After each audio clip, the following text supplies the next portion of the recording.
Hey, hey, guess who's back? It's the Legends of Grayskull podcast. Scabarna and the Douche talk masters of the universe. It's the Legends of Grayskull podcast. Legends of Grayskull is a fan podcast exploring the vast worlds of He-Man and She-Ra.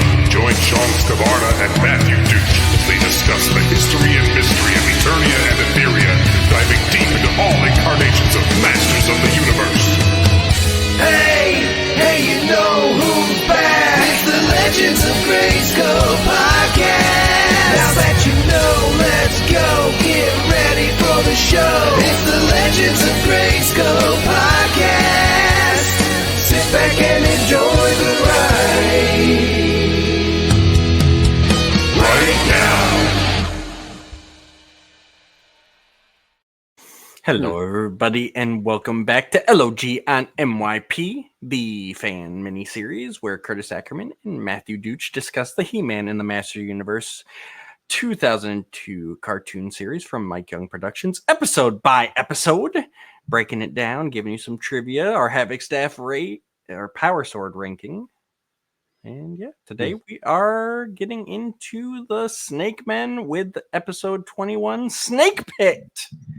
Yeah, it was interesting. My name wasn't in the intro like last week, so I guess we must have the old one. I must have clicked the wrong button there. So yeah, we'll have to take a look at that. Yeah, for sure. All right, so Curtis, are we ready to dive into the depths of Snake Mountain? We are, and you know, it's. I've got on here. I know we were talking right beforehand. I've got beginning of the end, and you know, just before going into this episode, because before I even played the episode to watch it again yesterday, I was like, okay, this is where we start going down the whole Snake Men path, and you know, kind of Skeletor takes a back seat, and we never really get the Horde, and then the series ends earlier than I think it should. And so, to me, this is always the point where it's like, okay, here we go. But that being said, I tried to watch the episode for what it is, and you know, kind of evaluate it based on that. So, well, and that's the thing. At the time, it wasn't. Like, you got to remember that at the time, the plans for season 2 had not been set yet. Correct. So actually, I think we'll definitely get into it probably later, more in season 2. But the record ratings of this episode influence the direction that they were asked to take in season 2. Interesting. Okay. So, yeah, that's just we can kind of get into it, but just remember that at this point, none of that was in place. That was not. Well, I will say, just like my kind of lingering feelings of Tila and how she's portrayed in this series, I've tried to kind of put that on the back burner and just watch each episode and take the episode for how it is. Same thing here. I even though I know that was going into this episode, my feeling was, oh crap, here we go with the snake people. Like I said, just tried to watch the episode, enjoy it, and then evaluate based on what it is and not based on my lingering feelings. So did you, when you first watched this? Yeah. Did you know that season 2 was no? When I first watched this, I had no idea, and I thought we'll get into it, but I had much different feelings on the snake people as a whole, seeing this for the first time. Gotcha. So all right, so let's get into the important detail, because it's definitely important to set the stage here. So this is episode 21, Snake Pit. This was written by Stephen Melching, directed by Garrett Hartell, story edited by Dean Stefan. The final draft was on July 5th of 2002, and it originally aired in the U.S. on March 29th of 2003. Cartoon Network episode description. The Masters enlist the help of the mysterious Zodak to prevent the Snake Men from escaping their ancient prison. So again, going back to the He-Man.org forums in 2002, when all of these episode descriptions were revealed, this one from the beginning was huge. Lots of speculation, lots of buildup. I mean, right off the bat, we're told we're going to get Zodak.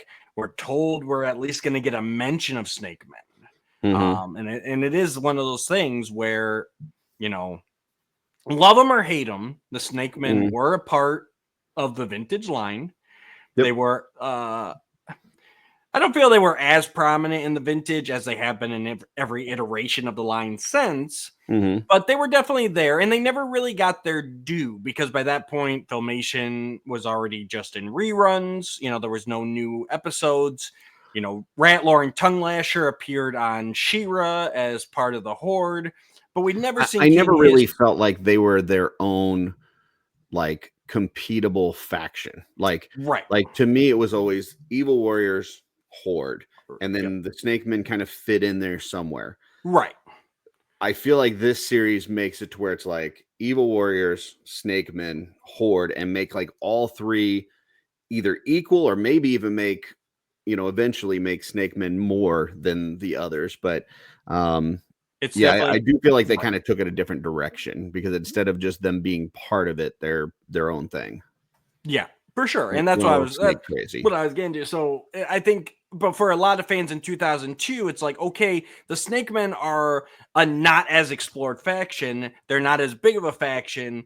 So it was intriguing to see what could be done with them. And the fact that they're coming in this early, and are they going to release them? Are they not going to release? You know what I mean? Like, are just all that speculation to where this did become one of the highest viewed episodes of the series.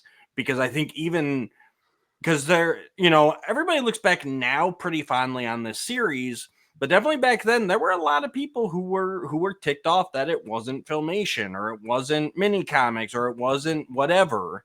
But I think this is one of those episodes that kind of transcended that, where maybe even if they weren't watching the show, they tuned in for this one. I could see that. I'm going to actually ask you to do something that's a little unusual, Okay. and you can tell me no. But before we get into reviewing this, can you read the alternate titles from the different languages? Because I think it would be interesting to know going into this. Sure. Well, Italy is boring this time. It's La Fossa dei Serpenti, which is just Snake Pit. Okay. And then Germany is Das Geheimnis von Snake Mountain, which is the secret of Snake Mountain. Ooh, I like that. I like that. That's okay. Pretty good. So, okay. So we'll jump right into it here. So we're open on the Royal Palace, outside at night. Weird angle we haven't seen before. We see a small reptilian creature with 6 legs, gaining access to the prison via a drain pipe. He steals a set of keys and gives it to one of the prisoners.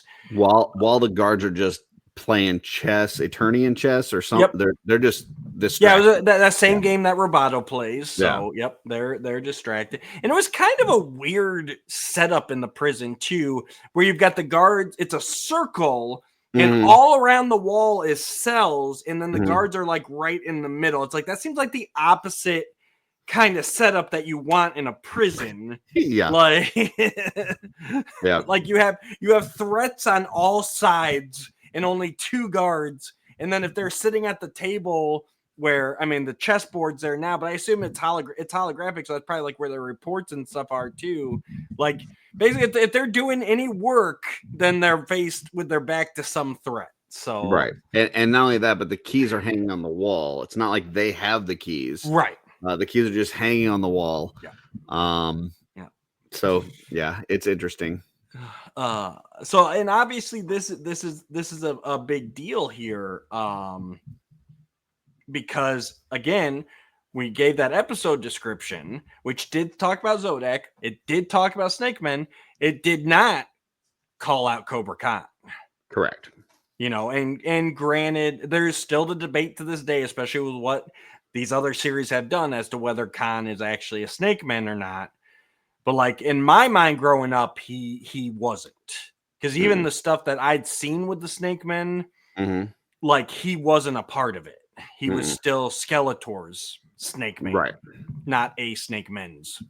And I will also say this has nothing to do with what you're saying, but I think he was the coolest one. Like he was always my favorite of any of the snake type people. Oh yeah, for sure. Like his action feature and stuff, Yep. dude. I use that so much. Yep. So yeah. So the reptile hands the keys to who we will find out is Cobra Khan. Mm-hmm. He opens up his cell. The guards hear the cell deactivating, turn around, and just see the one cell with no. They got the electronic bars that are missing, and then they are jumped by Cobra Khan. He uses another key to take off his Hannibal Lecter style face mask, and he is a menace from the get go. Okay, so not only do they have the keys hanging on the wall, Yes, but that same keychain holds the key to the door, right, and the key to his mask. right. That apparently, I mean, we will see as the rest of this episode goes on, his acid spit power or whatever is like very potent. Like he, I mean, you're talking about going against Man at Arms later and Zodak and He-Man. Like, we'll get into it. Don't you worry. Yeah, this is a very powerful feature that he has, a very powerful weapon, and they keep the same key to that on the key with the ones to the cells on one keychain on the wall. Correct. So I just want to point that out. You don't want to inconvenience the guards. Yeah. Like you expect them to go get one key to open it and then another key to take the. I'm like, come on, Curtis. I don't know how often or if at all they remove that mask because, you know, like when you think about it, like he can, like if they removed it, let's say for him to eat, right? He could immediately use that power, right? Right. So I would imagine that there would be some sort of way to feed him either via tube or something to where they don't have to take that mask off. And if that's the case, that key shouldn't even be in the room. Like not only not on the wall, but it shouldn't even be in that room. Eventually he might get Eternian probation and they'll have to release him and, you know, time which is served why for good behavior. Like on Man at Arms' side or in no, his then we have to go or... over to, we got to find Man at Arms. He might be in Veritas. Like, I mean, I can't walk to the workshop. Come on. Well, I've got more to say about this, but I want to wait till we get a little further in the episode. But I think this whole prison setup is very flawed writing, but I will have more later. I'll wait till later then. Okay. So Cobra Khan attacks both the guards, overpowers them. One of them is able to set off the alarm before being knocked out. I do want to point out real quick in my notes. I meant to put Cobra Khan gets out and kicks their asses, but I put licks. So just FYI. That's a whole that you downloaded the wrong episode. I'm pretty sure that's a spelling error, but I'd have to go and rewatch the episode. The Man at Arms is working his workshop again. We see this freaking paranoid, always working man. I mean, it's the middle of the night, and he's still up working. Tila is awoken by the alarm, and they both head off to the prison. I want to point out something that Man at Arms says because I think it's very important, and we've not heard this that I'm aware of. He says he's calling for an alpha priority manhunt, and I like to me like when I hear that I'm like, oh crap! Like this isn't like, you know, Trapjaw escaped or Merman escaped or whatever. Right. Like this totally elevates the level of how important and how powerful Cobra Khan is in my eye when he says, calling all masters, this is an alpha priority manhunt. And I'm like, oh, okay. Shit's about to get real. So yeah, and so we see I love when we get to see, especially in He-Man, because a lot of times it is, especially, you know, Filmation, whatever we saw last week with Buzz-Off's Pride, like there's a lot of cartooniness to it. Mm-hmm. When they actually get into these serious circumstances where it feels like a real world situation, I really like it. Yep. You know, and you got these things like, you know, the guard sent off the alarm, they still get knocked out. Then you get Man Arms and Tila coming, and it looks like they're doing forensics. They're like testing things. There's guards in the background everywhere testing things and searching things. They're checking on the guards. I thought that guard on the table was dead. I thought they actually should, because the whole scene, he's just lying on the one that hit the alarm is literally just lying in that same position we saw him hit the alarm in. Finally, right before they cut to the outside, they show another guard helping him up. Like, and I think that might have been a last minute, like, hey, you need to show this guy moving. Because they didn't do any like noises or not, like he was literally lying there still for the whole time. But then Man Arms calls the manhunt. We go to the outside. We see sky sleds everywhere on the palace. They've got these high beam spotlights are shining. And we see Andy Dufresne style. We see the drain pipe leading out of the prison, and Cobra Khan in the weeds, waiting for one guard to land. He takes him out, steals his sky sled. Like this whole sequence is just awesome. Seeing how these work, seeing a lot of unique palace guards. Like they took some time to give you some different looks to them. Which the fact that he was able to take out a guard and steal his sky sled made me go, well, maybe manhunt wasn't such a good idea. Like, because like had it not been for the manhunt, he wouldn't have got the vehicle to escape. Maybe, he wouldn't have been able to move as fast. Yeah, maybe you tell the guards to stay where they are and only send out the masters to look. Well, and I'm like, why did he land? Like everyone else is just going through the air, trying to find something. But yeah, one dumb guard is all it takes. Yep. Cobra Khan steals a sky sled and he uses it to head to Snake Mountain, where he plans to join up with the evil warriors. No, not first. So this, and I wanted to talk about this because I know you've addressed this a few times, where sometimes they lay out what the rest of the episode is going to be. They tell you the person's plan when they could maybe keep something a little bit back and keep a little intrigue to it. So he lands the sky sled. He's looking at Snake Mountain, and he says, let me find out my notes here. He says he's going to free the ancient ones. Yep. Okay. So from that point on, he already has that as his agenda, right? Right. So then I think that kind of ruins the rest of it, like, or at least the next little bit of it, because yes, he's gonna get quote unquote captured by Merman and Beastman, and get taken. We get to see Too Bad again. It's Too Bad. Too Bad. Yeah, that's right. Yep. And he takes him to Skeletor, and he kind of acts like he wants to be part of the evil warriors. But we already know he has this alternate agenda, and I think it would have been better to keep that intrigue a little bit. Like, okay, is he really trying to be with them, or is there something else going on? What's in his head? The fact that he's already told us kind of ruins a little bit of that. Gotcha. See, oddly enough, this one didn't ruin it for me. I didn't mind knowing that he was the double agent going in. Gotcha. Probably because this episode moves fast. Oh yeah. I mean, they cover a lot of stuff in 20 something minutes. Yeah. So I think because it's going so quickly, I don't feel the need for that intrigue. Like to me, it's enough to know that he's going in with an ulterior motive. Here's the problem that I have. Like as he goes and he's kind of before Skeletor and he says that he wants to join him and stuff. And then Skeletor says that, his reputation precedes him. And obviously he'll definitely bring him in as part of the group. Like, as this is happening, in my head, I'm going, Skeletor, you're an idiot. Like, why are you bringing him in? But I'm only saying that, Skeletor, you're an idiot, because I already know that he's got an alternate agenda. Right. So if not for that, then I go, okay, Skeletor, maybe you're being a little bit foolish, but I don't really know for sure. I don't really know for sure that he's not trying to join you. He just escaped. He's saying that he wants to get revenge on Eternia. Maybe that's true, Right. So I think it just, it by telling us ahead of time, A, it kind of ruins some of what's to come, and then B, I think it makes Skeletor look like a moron. So I just wish that one line they would have just kept it out, like just have him look at Snake Mountain, have Too Bad and Merman show up, and then kind of go from there. I think would have been better.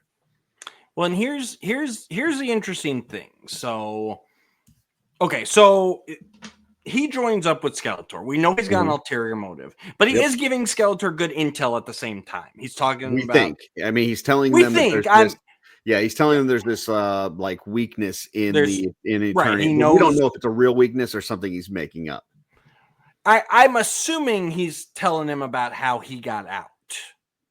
Maybe. Like he knows it's a weakness because he was able to do it.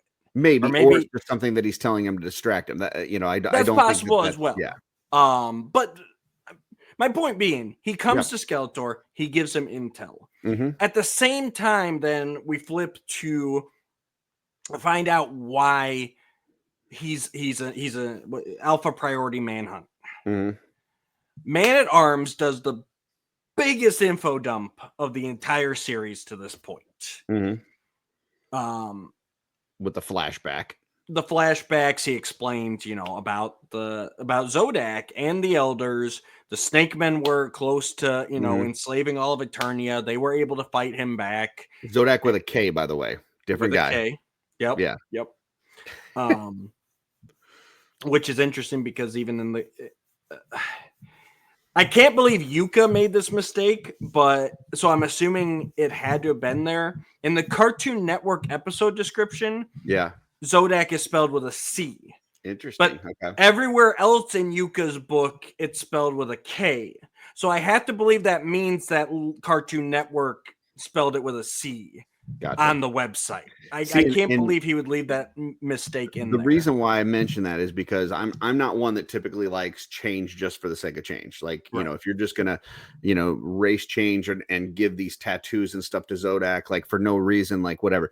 The fact that they put a different letter at the end of his name to me means it's a different person. Like Right. maybe there's been many Zodak over the years and they whatever. So I can appreciate it more. So I do like that because this Right. this And Zodak has way different like powers and look and everything temperament to and him. everything Yeah. else. Yep. And we'll definitely get into that in a minute. But okay, so we get this big info dump. Yep. We get and Man Arms even says Man Arms knows that Cobra Khan's mission in life is Mhm. to free King Hiss and the Snake Men. Yep. Was this dude just locked up because Man at Arms knows he wants to free the Snake Men? How long has this dude been locked up? Are we I mean, the seeing some Snake Men have been sham of an Eternian justice system here? well. I mean, the Snake Men, because when we started this series, like they did the whole flashback before even the Right. wall was up and Keldor became Skeletor and all this and that. At that point, we don't hear any mention of the Snake Men kind of being all over the place and stuff. Right. So this is something that's been going on for a long time. Like this Cobra Khan has been locked up for a while, as would be my assumption. But the palace didn't exist back then because we still had the Council of Elders. But we don't know was, where he might have been locked up somewhere else. All we know is that That's possible. the Snake Men have been gone for a while, and obviously Cobra Khan wants to free them. Right. So, but you're right. We don't know, like did Cobra Khan actually do anything wrong himself? Like, was he found guilty of some sort of crime, or is it just out of fear of the Snake Men that he? That's what I'm locked saying, up? and it definitely hit me weird on this watch through how it's Man at Arms given this info dump because this really feels like it should be a sorceress info dump with how past history we're talking. This is ancient history, thousands of like this feels like it should be a sorceress.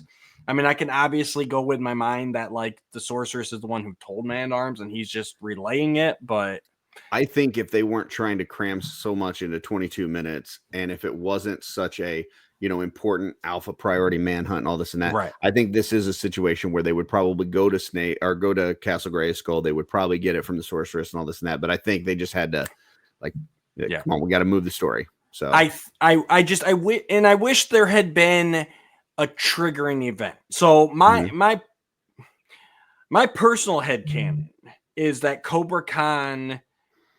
I mean, it definitely could go your way that you said, like he's been locked up for a long time at this point. But we do know he is an ancestor of the Snake Men, that he wasn't there with them. So he's not as ancient as the true Snake Men. Yes, they say he's an ancestor. Oh, I did not catch that part. Sorry. So, yeah. So because it's weird when we get later in the episode, like he is like Ratlore, General Ratlore and all that. So, but no, he is set up as an ancestor. Okay. See, I thought that he just, when they got locked up, he, for whatever reason, didn't get locked up or didn't get sealed in with them, and so they locked him up separately in the palace or whatever. So Right. No, he's Okay. definitely after. So my personal thinking is he kind of became this thief and this villain or whatever, like this problem after the Mystic Wall was up. So Okay. he had no way of getting to Snake Mountain. Gotcha. That's when, I imagine him being this ancestor of the Snake Men who like he learned about the true Snake Men, he learned about the stories, he learned about the void, and he made it his mission to free them. But at that point, the Mystic Wall was up, so even with him getting the little amulet and everything, like he had no way of actually doing it. And it Right. seems like Man-at-Arms and potentially the Sorceress caught wind of this, and so they locked him up either then or maybe once the wall came down, then they're like, "Oh, we need to lock this guy up because he could cause some serious trouble." But then Gotcha. plot hole for me is they left him with the amulet, like he's This got is it the on his problem. belt buckle. This is the problem that I wanted to get back to at the prison. Okay. So Man-at-Arms knows that this guy wants to free the Snake Man, right? They know Right. that that's his mission. Right. I've got a few problems that I want to address here. Number Sure. one, they know that this guy wants to free the Snake Man. They lock him up Yep. in a cell with, I mean, what we assume is just other people in there, other criminals, whatever. Yep. It's not like he's got his own private, like it's not like in the X-Men series where they got Magneto has like his own cell that's like completely different. Right. No, and separate. it's You know the what I'm saying? general lockup. It's Yep. the general lockup. They got him in the general lockup with keys hanging on the wall that has a key to the cell and a key to his face Yep. mask. And he's got the key on him to open up the seal that they don't take from him. Right. So it's like we're going to put all the things that we're afraid of. Yep. We're going to put it in one cell and then put the keys on the wall next to it. Like very frustrating. And then when he breaks out and there's this alpha priority manhunt, right? We don't see Adam immediately turn into He-Man. Like this isn't like this should be all hands on deck, right? Like this is like super uber top level criteria, right? So we think, yeah, exactly. We think. But we don't see He-Man yet. And not only that, but Man-at-Arms knows to free the Snake people, Cobra Khan has to go to Snake Mountain, right? That's where this is all going to be done. So he doesn't go, hey, me and Teela are going to go get Zodak. He-Man, you go to Snake Mountain and you try to do everything you can to stop him or slow him down until we can get Zodak there. That's not how it goes. It's like, hey, we're all going to fly to Zodak and give him this information so that he can blow us off and take off on his own. You know what I'm saying? Like, there's just a lot of problems going on here. A lot of problems. Or even maybe go to Skeletor and be like, hey, dude, I know we're enemies, but like this is something bigger, which we might see maybe down the road. Yeah, it's and that's my big problem with it too. It's like to me, it would have made more sense if he had become a thief, a villain, or whatever, got locked up. He's in prison. He hears that the wall's down.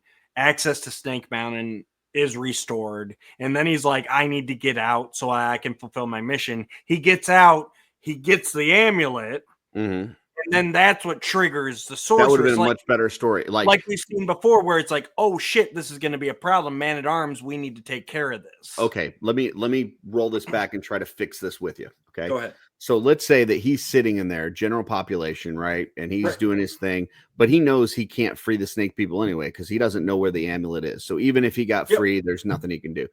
And he hears one of the other prisoners talking about how they came across this amulet or something and whatever. And therefore he plans his breakout and he does this thing and he goes and gets, and then it's like this whole chain of events that happens. That would make more sense, but that's not what we see. It's just like, hey, all this stuff is just locked up and then we're going to, and then now we talk through this. I'm getting more pissed as I talk through this because they call this alpha priority manhunt. We don't see any of the other masters. At no point do we see Buzz-Off and Ram Man and Stratos and Mechanic and like, where are these other folks at? We don't get He-Man. We get, Adam's flying off with Tila and Man-at-Arms. We get no other masters. Nobody goes to Snake Mountain, which we know is where the Snake Men are being held. Right. Like, it doesn't make sense. It doesn't add up to the whole seriousness of him calling an alpha priority manhunt and call all the masters. Where are they? Where are the masters at? Like, heck, we don't even get Orko. We got nothing. We don't have Battle Cat. We got nobody, Yeah, and we see one Eternian guard flying around on a sled that gets his butt kicked so that they can steal the sky sled. And then, I don't know. No, I completely agree. And the big problem with it is the fact that they have all this information already. If this is stuff that we're learning along the way, it forgives all these errors in judgment. If they have to go, okay, Cobra Khan's up to something, Sorcerer's, hey, he's got this amulet now. They could have just put the amulet in the palace. Like, the royal family has had this. And so, like, part of Cobra Khan's plan was to get in prison, so then he could sneak into wherever to get the amulet, to get, like, yes, you know what I mean? Like, just everything. The problems occur because everything is set up. At the beginning of the episode, Cobra Khan has everything he needs. At the beginning of the episode, Man-at-Arms has all the info about everything. Correct. So the rest of it doesn't make sense because they know already. Well, and I know we haven't really talked about it in this series because it's the first time we're seeing Zodak, but we've had conversations before, and Masters fans have had conversations before, and Zodak is supposed to remain neutral, right? Like, he's supposed to be the neutral guy that only takes action when something is going to sway way too far in one direction or another. If it's going to go, evil or good or whatever. So by the time that Man-at-Arms realizes that this is a situation you got to get Zodak for, right? That means this is like shit has hit the fan. Like, this is big time. Like, this is immediate He-Man action. This isn't but instead what we see Adam go there, and Adam doesn't really appreciate the seriousness of it, because, like, they're telling this thing to Zodak gets to take off, and Adam's caught up in the fact that, well, he seemed rude and he kind of blew us off. Who gives a crap if he blew you off? Like, this is important. Like, you got to get going, man. Like, this is, they're getting caught up in feelings and stuff. Like, this is, it doesn't illustrate the importance of it. Yeah, it's a weird thing. It's a weird dichotomy here where it's like we have all the information, we know how serious this is, but we're not treating it that seriously. Correct. And it's even with going to Zodak, like, why do we need to go to Zodak if we already know all the information? Now, if they'd been like, oh, Cobra Khan's got the amulet, he's going to try and free the Snake Men. Okay, well, what do we do? Well, the only person who's still around who knows the location of the void is Zodak. Okay, we need to go find Zodak. And then Zodak's the one who's like, well, it's in Snake Mountain. Yep. Like, that gives them the reason to go there. And then they're like, oh, of course it's in Snake Mountain. Or if Zodak is the only one that can stop the ritual once it's begun and they have to go get him for that, that's fine. But you don't have to put all your eggs in one basket. Like, you split up your team. You got masters for a reason. So yeah, I think a lot of this, instead of info dumping all this should have been like learned throughout the episode. Yeah, and then that way it would have. I'll go one step further and say I think this should have been a two-parter. Like, I think that they, instead of cramming this into one episode, they should have spread this across 2 episodes, left it to be a to be continued, and built some intrigue, some drama, and then paid it off in the next episode. I was going to save it for kind of my wrap up, but since my big thing, Cobra Khan should have been introduced and joined Skeletor's forces like 4 episodes ago. I could see that. Like, and then in the meantime, he's searching for the amulet, or he's searching for the spot where it's at. Right. Yeah. And then eventually, so he joins, have him get out of the prison, have him join up with Skeletor's forces. A few episodes go by. And then at the beginning of this episode, that's when he gets the amulet. And then that triggers that all of this. Slow roll would have played very much into kind of what they've done throughout this series, which is kind of growing the story, growing the characters. Yeah. That would have been better. If they had done it that way, then I would have gone to your point where it's like, instead of him just being like, I must free the ancestors, the ancient ones, then you just have him join Skeletor's forces and you're like, okay, we got Cobra Khan now. And then we don't know that he's working on something else behind the scenes. Yeah. Now he's like, I'm going to free the ancient ones. And then, throughout that time, throughout that 3-4 episodes, whatever, Man at Arms and the Masters come to learn all this other stuff. And, that would have been great. No, it definitely a missed opportunity here for them. I mean, and we even see we skip in the prison scene, we see who we will later learn is named Otifice. Like they just drop him in there, and when he's taunting them as they're trying to figure out where Cobra Khan went, and you're like, who's this little thing? And they just leave it at that. So and it could have been where that creature is the one that let Cobra Khan know where the amulet is, or that that the spot is underneath Snake Mountain, or whatever information that would have led this off. Instead, like you said, everybody's got the tools they need, everybody's got the knowledge they need right from the get-go. It just all of a sudden it's super important. So absolutely. We kind of went all over the place there. We did, but he went to Snake Mountain. He tells Skeletor he wants to be with his people. He gives them some info while Skeletor is kind of planning that. Real quick, real quick before we get there, the one other thing I want to mention from the flashback, it's the first time we see the 3-headed Snake Mountain. So that was pretty cool. I might have missed that. Yeah, when they flash back to when they're sealing them in the void, it is that 3-headed Snake Mountain that we eventually always end up seeing whenever it's the King Hiss times. So, and we do find that King Hiss did build Snake Mountain. That was originally their stronghold. And then, of course, we do have Cobra Khan. He's touring Snake Mountain with Skeletor and Beastman, giving them intel about the palace. And at the same time, complimenting how well built Snake Mountain is.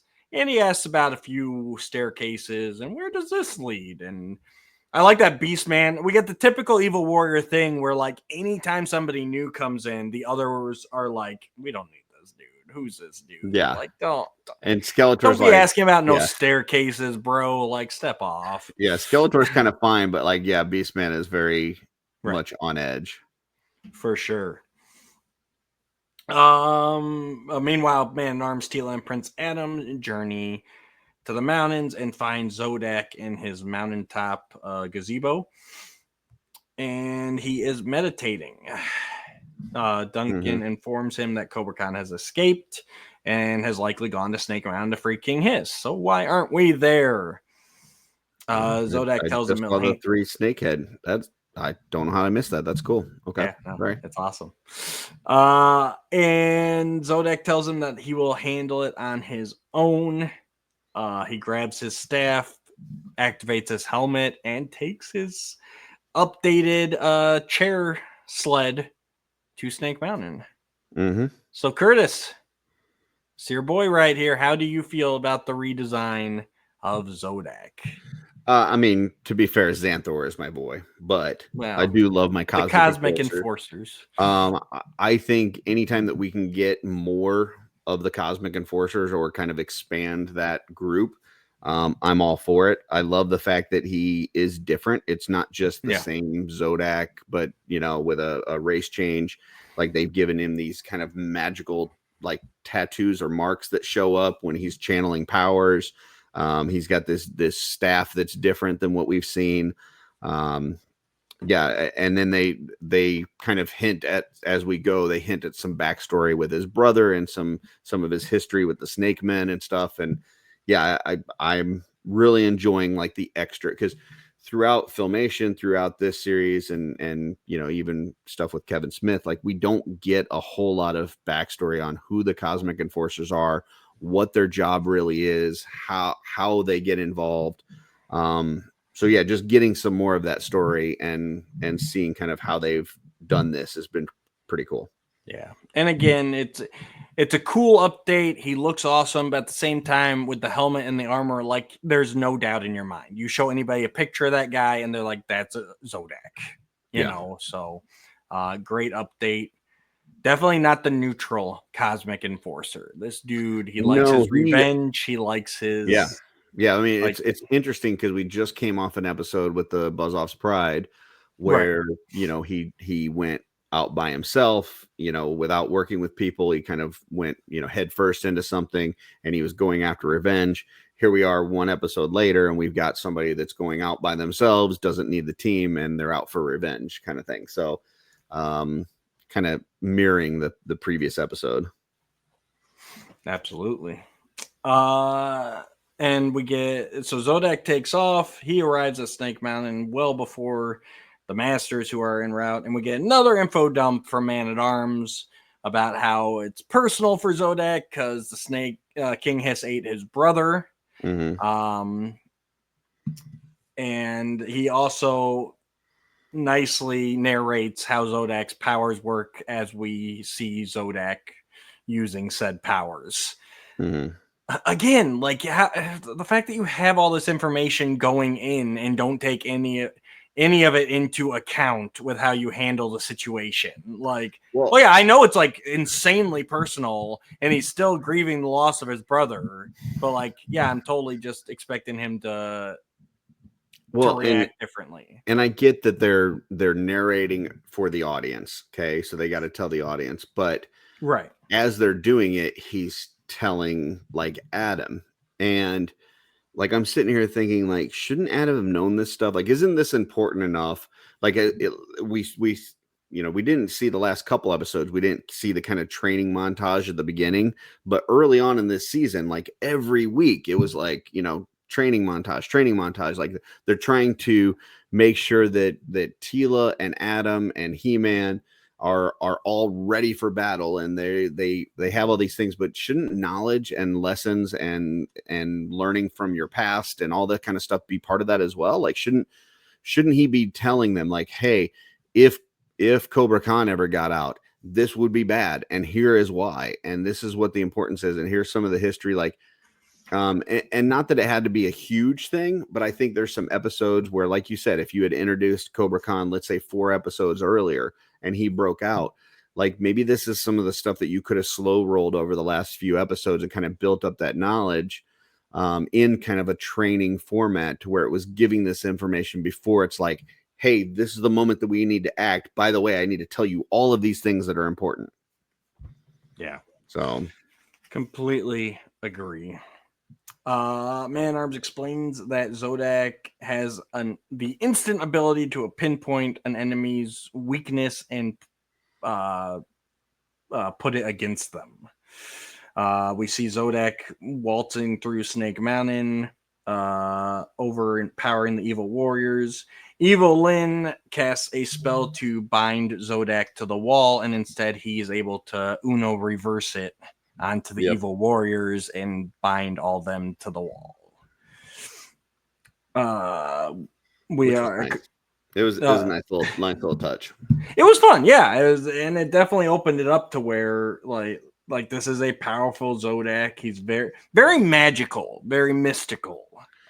It felt very kind of martial arts like to where is like the minimal amount of effort that he needed to detain them so that he could keep on his mission. It wasn't like, hey, I'm going to get into a massive fight and beat all these guys up. It's like, like if somebody's coming to attack you and then you kind of just sidestep and move out of the way. Like, it's just very like, hey, I'm just going to pin you up against the wall and I'm going to keep going what I'm doing. I don't need to waste time with you guys.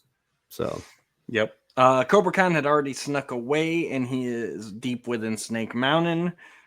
He locates the void and goes to open it just as Zodak reaches him. He made his way through with the medallion that he's had the whole time, by the way. Right. Yeah. There is also a quick shot of some eyes watching Cobra Khan as he goes through the tunnels. Which is interesting because we don't see that again, right? Like we see Webstore is watching him, right? Yeah, it is revealed Webstore again the rest of the episode. Not this episode. Nope. Isn't that weird? Yep. Okay. But at least to me, it explains how Skeletor knew where to go once he got freed. So Zodak confronts Cobra Khan. We finally see Cobra Khan's poison attack in its full glory as he opens his hood, sprays Zodak, and completely melts the helmet. Zodak's got to get the helmet off. His real face quick, is all messed up.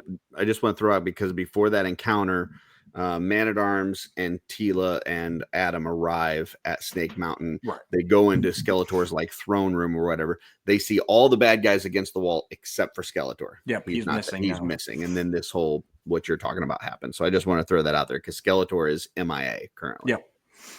So yeah, Zodak has to take off his helmet. It completely disintegrates, and you can see Zodak's partially blinded. His eyes are all messed up.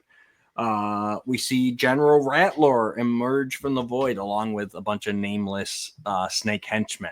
Which I didn't recognize him at first. Like I was like, okay, this is a big bad. Like obviously they make him very imposing, but I was like, I don't know which Snake Man this is supposed to be because he doesn't look at all like, vintage Rattler. He's very, very, and you don't see the rattle part until much later in the episode. So it's like, okay, who is this guy? But luckily, Cobra Khan calls him out immediately because he is so up on his ancient Snakeman lore that he can.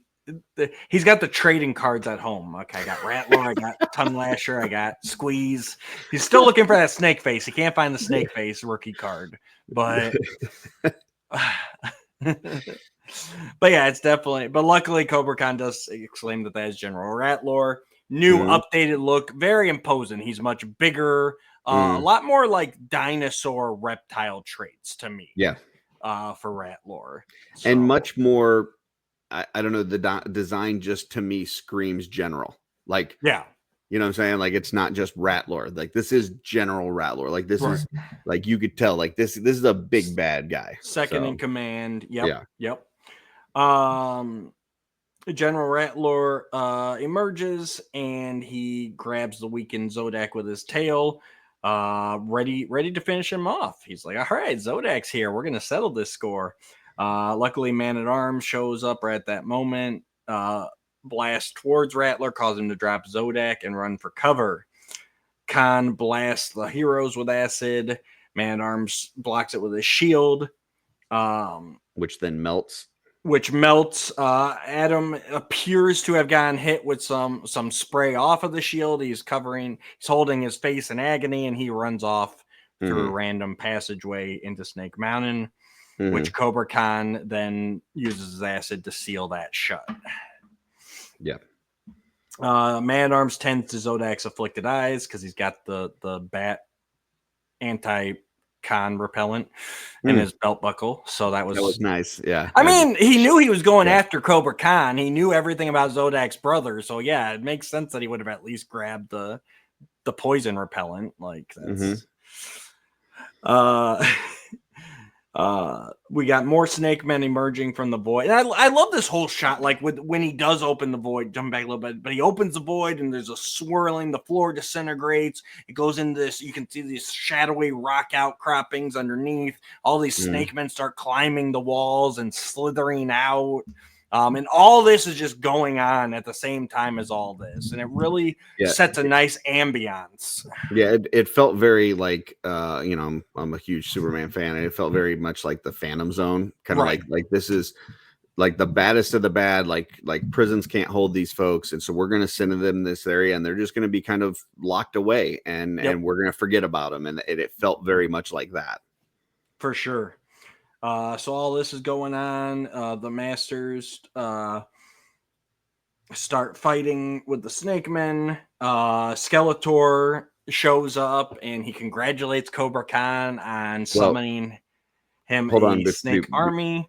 Before that, we saw He-Man, Adam kind of, he gets into the tunnel and he kind of like, I guess his eyes are okay. Like there's no. Oh yeah. It was a total fake out. It's I gotta disappear. He turns into He-Man. He comes back, and so he joins Tila and Man-at-Arms. Which Tila's like, "Oh, He-Man, how did you know?" kind of thing. And he says the sorceress told him.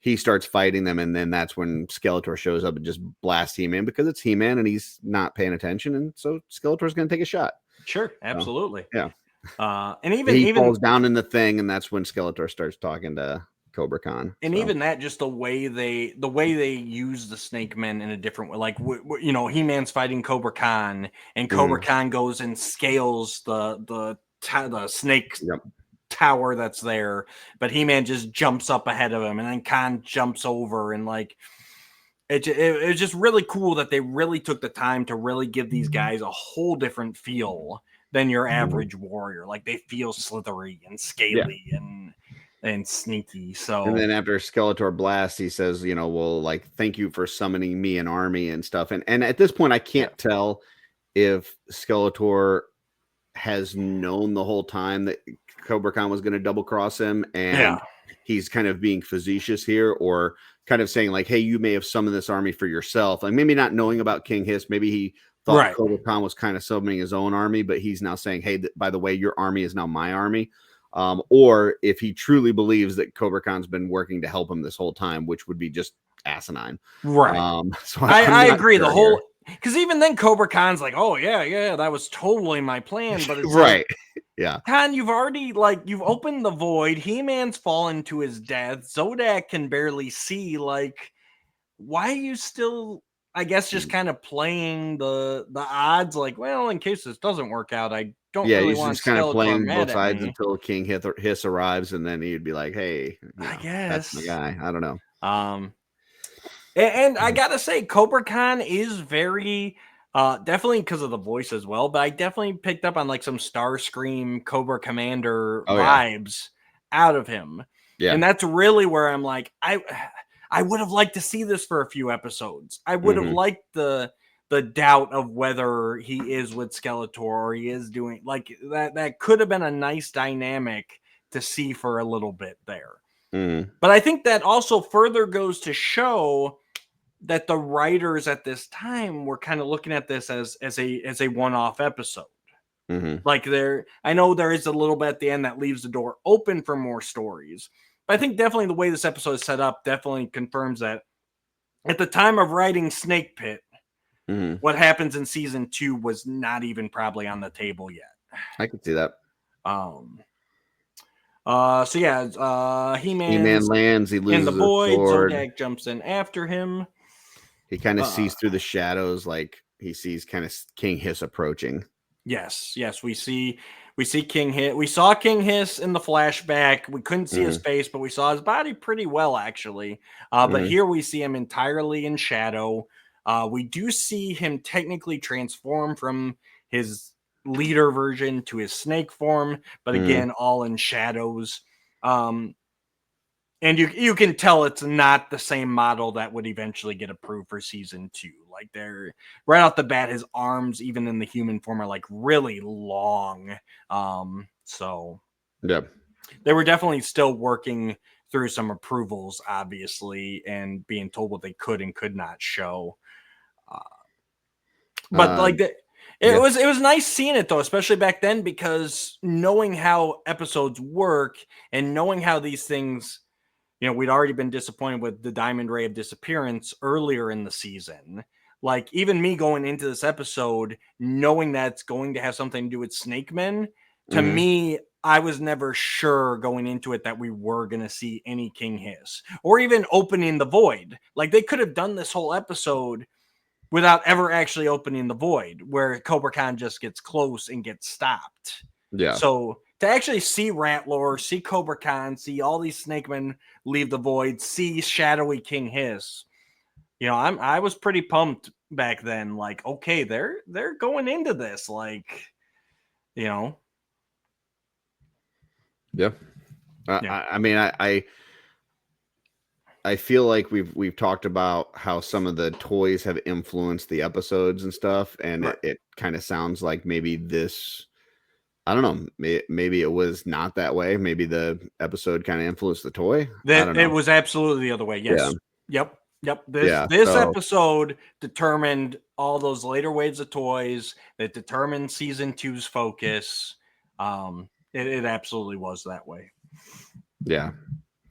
So Zodak comes to save He-Man, tells him to get out and you know, save himself kind of, and He-Man says, no, we're gonna get out together. So and they go and run. He-Man does grab his power sword, which again, nice little touch there, because when he fell, it stuck in the ground, and the Snake Men carried him off, and they left the sword. So I like little things like that. Yeah, it didn't like come back to where like somebody stole the power sword or anything, so it didn't really like play into the story, but it was just a nice touch of realism. Right, exactly. That he had to grab that when he left. They go to reseal the void, but then Cobra Khan spits on the control panel, and melts it. That's that. We're not going to be able to stop it now.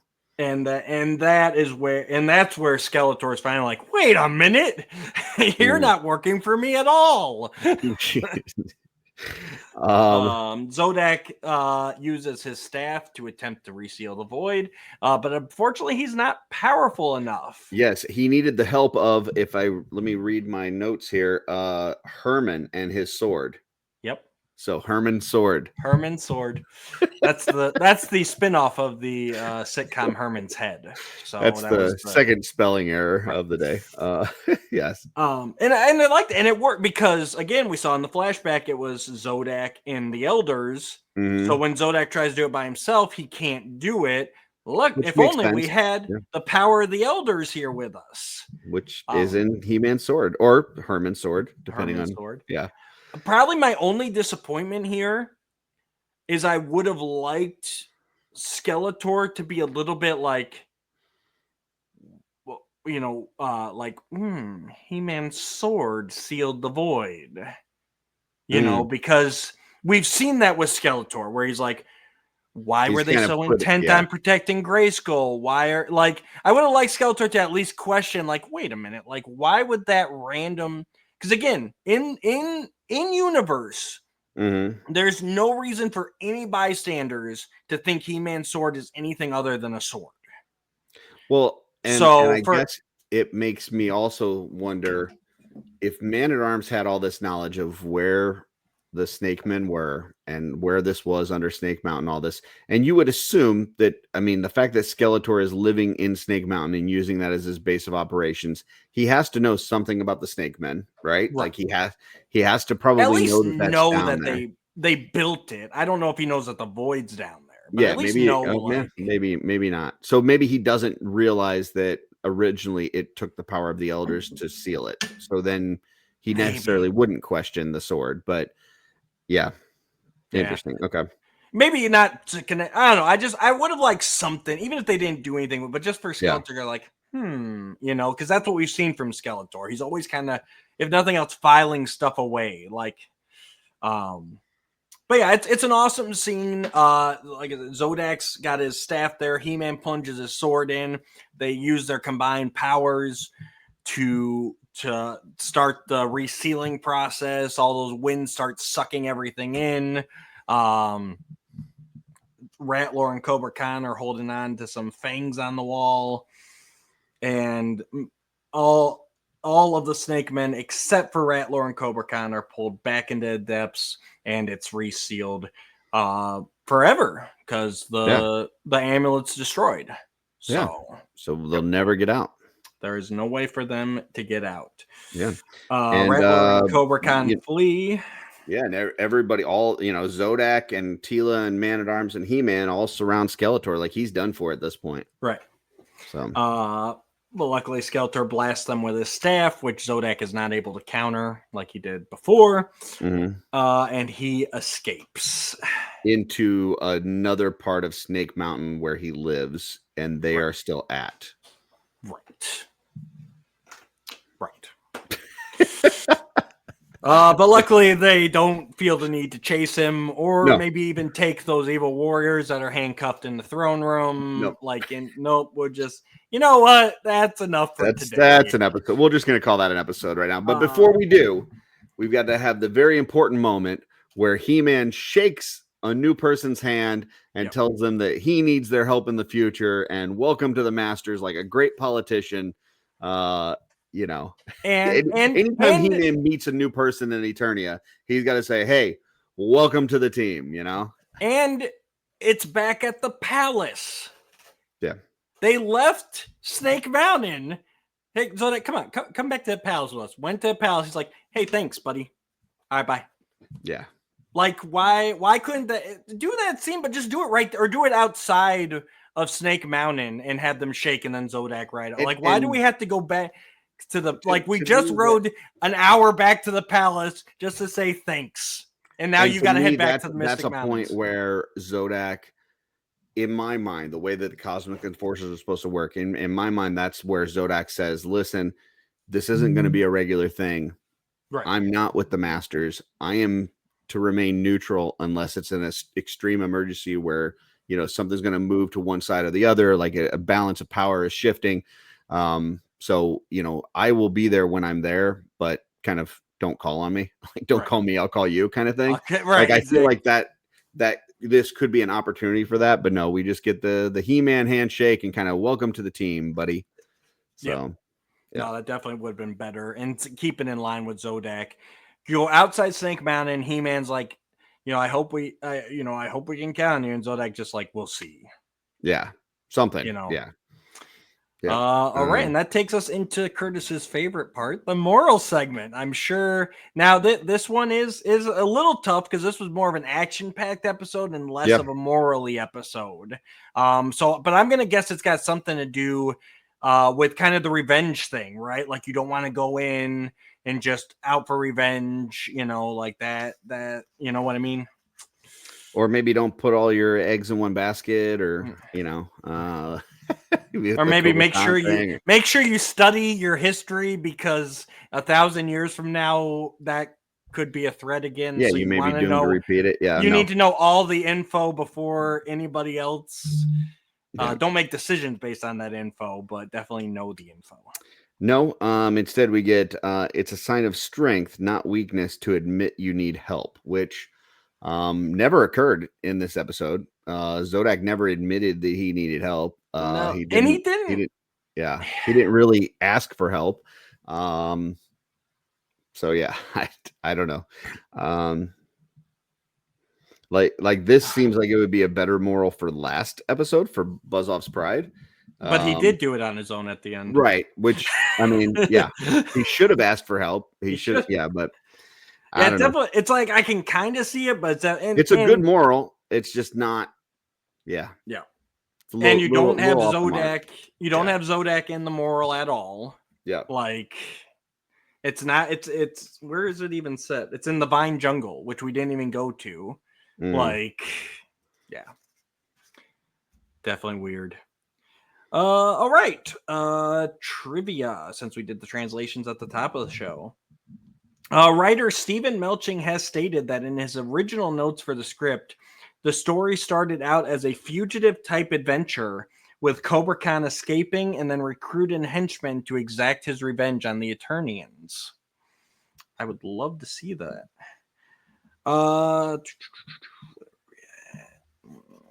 There's a lot of stuff for here, but a lot of it we already talked about. Zodak is voiced by Christopher Judge, who is mostly known for his role of Teal'c in the Stargate SG-1 series. Interesting. Perfect voice choice. I did not realize that. Yep. The Masters of the Universe comic, Volume 2, Issue number 1 by MV Creations. This is an awesome cover that showed a large selection of characters. Among them, this is the one that had Zodak, Webstore, and Mossman, and where Zodak and Mossman are the Horseman designs and not the cartoon designs. And that actually released March 23rd, 6 days before the episode aired. So technically that comic was the first time we saw, that comic cover was the first time we saw Zodak for the new series in Webstore. Okay. The script reveals that the stone door Cobra Khan opens hasn't been opened for 1,000 years. So it's been at least 1,000 years since the Snake Men were sealed away. The inclusion of Webstore was noted as a deliberate cameo in the script. Writer Stephen Melchin recalls that it was Dean Stefan who came up with the idea to include Oedipus, and Melching had the idea to include Webstore. So, yeah, that was definitely trying to, again, setting up seeds for the future like they were known to do. Yep. They just didn't do it with Cobra Khan. I thought there were... okay, a removed scene had Man-at-Arms at Castle Grayskull during the day talking to a troubled-looking sorceress. about the events that are transpiring. So there was originally a scene where the sorceress was involved. So maybe Man-at-Arms didn't have It says during the day. during the day, and then So, everything I was mean, going to happen at night. so the okay. So I'm Because the assuming it's original scene happens at night. So right. okay. So I don't know if that was like Cobra Khan. Maybe it was to put more time in there. Like Cobra Khan escaped at night. The next day, Man-Arms is talking to the sorceress. That's where we originally got our info dump. And then the following night is when we get Zodak. See, it would be interesting if it was during the day before the prison release that they're having concerns because the crystal has been Yeah. discovered, and Yeah. they're worried that the crystal could lead to, the opening the seal and stuff. So interesting. Okay. Yeah, definitely. But there was at least something more to put some time there. And it wouldn't be the first time we saw it beforehand. Remember that happened with Marzo, where Sorceress was like, yo, Adam, be wary like of this Marzo dude. Just gonna let you know something might happen with that. And then 2 hours later, Marzo's back. Originally, when Man-at-Arms runs after Cobra Khan, Prince Adam and Tila follow. Adam tries to sneak off, but Tila grabs him by the arm and pulls Adam with her. See, that would have made more sense. That would have made more sense why we don't get He-Man right away if you would have gotten that little And that would have bit, just been a fun characters. I love interrupted transformations. Yeah. Where like they're running at the Cobra and Adam's like, and that Tila's That's like, way what are more you doing? That's way more important to have left in than the web store thing, in my opinion. Like, or the little, I'm going to free you ancient ones from Cobra Khan. Like if you had to cut down the episode, that would have been much more important to leave in my opinion. But originally in the script, Zodak confesses to being foolish for trying to stop Hiss on his own. While the characters are still standing next to the void, He-Man offers his hand, which Zodak grabs for a handshake. See, that once again, that ties into the moral that why we are just they wrote editing that out? scene a minute ago, and I know this is going to sound like I knew it, but I actually don't look at the deleted scenes until we get to it because I want to I review the episode on its own. This is when I read these, that's why I kind of stumble for a minute, is when we're going through it. Yeah. So I really go back to, I think that this could have easily been a two-parter and would have been much better written as a 100%. two-parter. So yeah, I mean, a lot of the stuff that you just included there that could have been in this episode, I think would have made it a better episode. Yep. So, and it's just funny because we got there. So it's still in the episode. Like you feel like that's where the episode should be going to tie everything in. But yeah, for whatever reason. All right, Curtis, that means it is that time. It is our Power Sword ranking. For those of you who are starting with episode 21, our Power Sword ranking goes 3 Power Swords is the best of the best. 21. I don't know. People are foolish. They love Snake Pit. This is going to be our highest rated episode, even though they didn't watch any of the other ones. 3 Power Swords. That's a perfect episode. The best of the best. 2 Power Swords is an above average. 1 Power Sword is a good episode. We got the Cosmic Enforcer. That's based on the vintage Cosmic Enforcer. That's neutral, right down the middle, neither good nor bad. Then we got the Havoc Staffs. 1's bad. 2 Havoc Staffs is worse. 3 Havoc Staffs. Banish to Despondos for all eternity. No one should ever watch that episode. Curtis, would you like to go first? I would like to go second, if that's okay. Yeah, that's fine. So obviously, I pointed out there's definitely some plot hole issues. This definitely either should have been a 2-parter or Cobra Khan joining the Evil Warriors should have been an earlier episode. I think either one of those would have solved all of the issues. That being said, and this is another one, just like last week, like I had to go back through and look at the episodes and what I've ranked them. Because this is definitely a very good episode to me. This is enjoyable. It moves at a fast pace. We get to see so many awesome characters. The excitement of seeing them back in 2003 for the very first time, being surprised by actually seeing Rattler, seeing Cobra Khan. great animation throughout, and we get a lot of atmospheric shots. The whole night escape from the prison, even like the opening shot where like we see the royal palace, and then like that fades to the background, and we see the lizard going through the tall grass. Like it's well animated. Teal'c as Zodak. Like there's so much going for this episode. I've got to give this 3 power swords, even with its flaws. Wow. I absolutely love this episode. Shocked. Absolutely shocked. I can point out the plot holes, but I can still forgive them because every time I watch this episode, I have so much fun with it. And I feel it deserves to be up there with my 3 power sword episodes. Wow. At the lowest, I would have gone 2, but even discussing all the issues with you today, I'm still like, nope, this is one of the best episodes of the series to me. Well, this is going to be one that we're going to be pretty far off on, I think. And I did want to point out, because I don't think you probably write them down. If you ever need to know here, like if you're curious about, just let me know where you rank some other stuff if you need that to kind of situate. I like to be just in the spur of the moment because I don't want to do it based on compare. I want to do it based on how I feel. And so here's what I'll tell you. Starting off the episode, obviously I've got the whole kind of mindset of snake men, whatever. But I'm like, okay, put that aside, start watching it. And I'm watching the episode and Cobra Khan comes out and I see it and he's cool. I love the design, love the power, love the spit, like the melting stuff. We get Zodak, we get some story. I'm enjoying it. The design of Ratlore was awesome.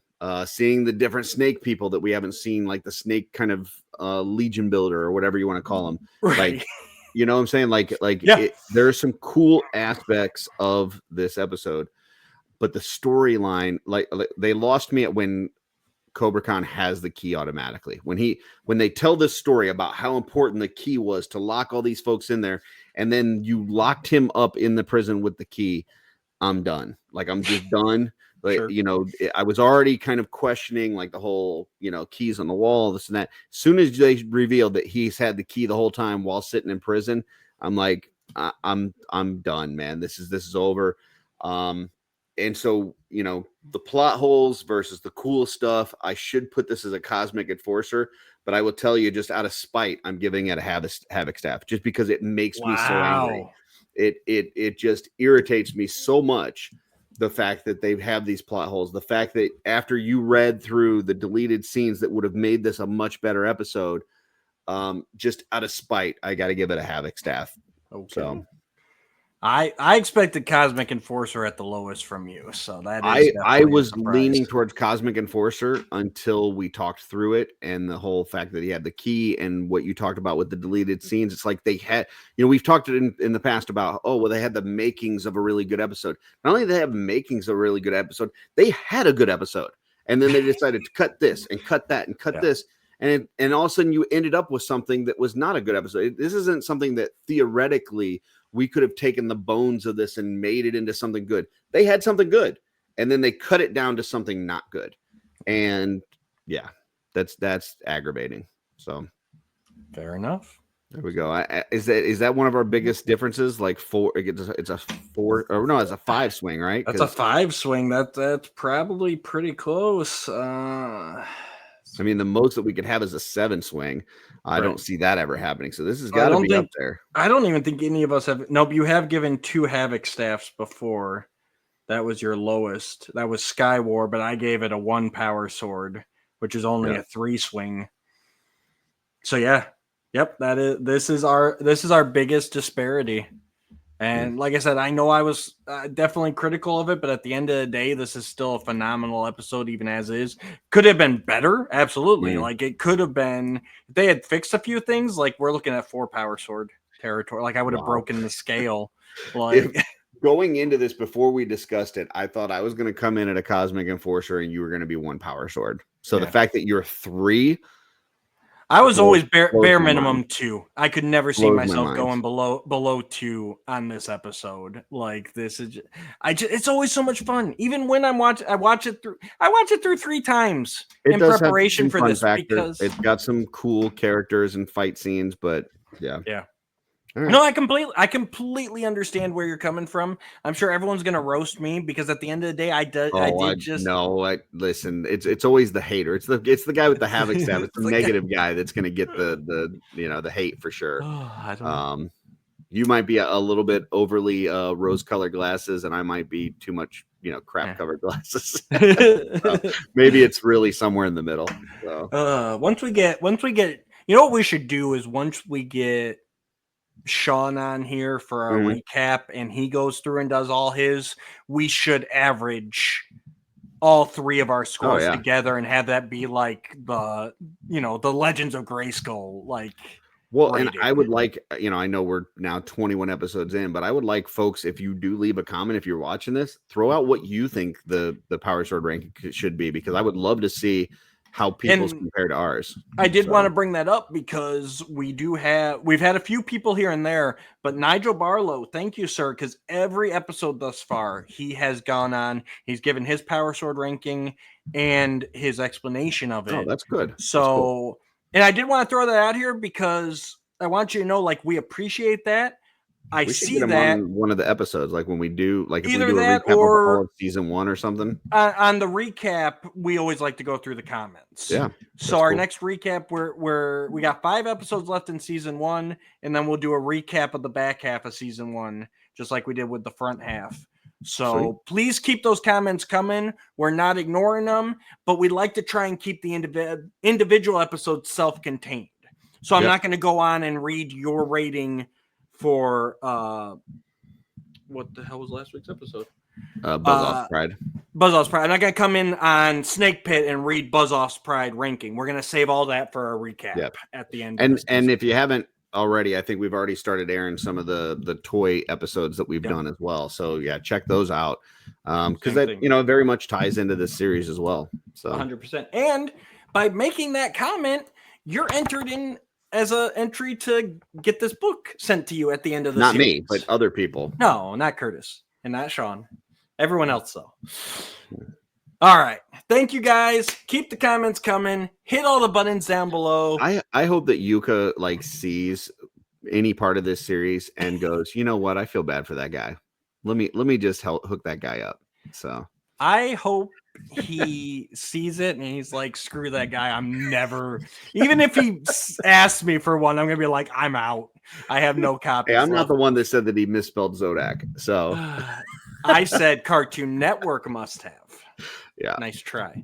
And definitely, if you guys are interested, reach out to him because I just got these copies recently. So he obviously does still have at least some left. Definitely message him if you're interested in getting a copy and not waiting till we're done with all 39 episodes. So.